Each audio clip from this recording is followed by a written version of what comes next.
Macron veut en découdre avec le Niger. Devant les ambassadeurs et ambassadrices, Emmanuel Macron a affirmé que si la CEDEAO s'engage dans une action militaire au Niger, qu'elle sache que la France est disposée à lui apporter son aide. Il est évident que la France est pour l'emploi de la force au Niger. Ce n'est rien d'autre qu'une offre de service qu'Emmanuel Macron propose aux quelques chefs d'État de la moribonde CEDEAO, jaloux de leur statut et alarmés par le nombre de coups d'État qui secouent le continent africain. Une question: la France et la CEDEAO disposent-elles d'une force suffisante pour rétablir Mohamed Bazoum dans ses fonctions? Rien n'est moins sûr.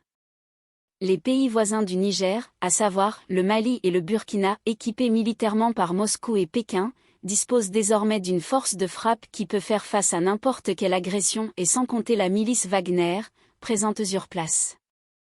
Par conséquent, si la CEDEAO et la France s'engagent dans un conflit ouvert avec le Niger, il sera long et coûteux, dans la mesure où la communauté internationale, cette fois-ci, la vraie, les considérerait comme des agresseurs et comme une force d'occupation du Niger.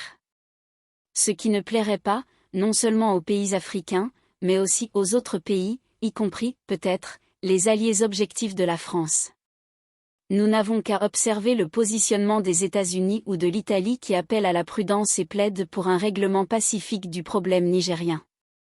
Car, si le scénario d'une guerre arrivait à se produire, il signerait l'arrêt de mort définitif de la presque finissante CEDEAO, du rejet ferme et irréversible de la présence de la France en Afrique et installerait le chaos dans une région, déjà déstabilisée par la funeste intervention en Libye, orchestrée par Sarkozy et par tous les vassaux de l'oncle Sam, afin d'évincer, puis d'éliminer le dictateur, Kadhafi.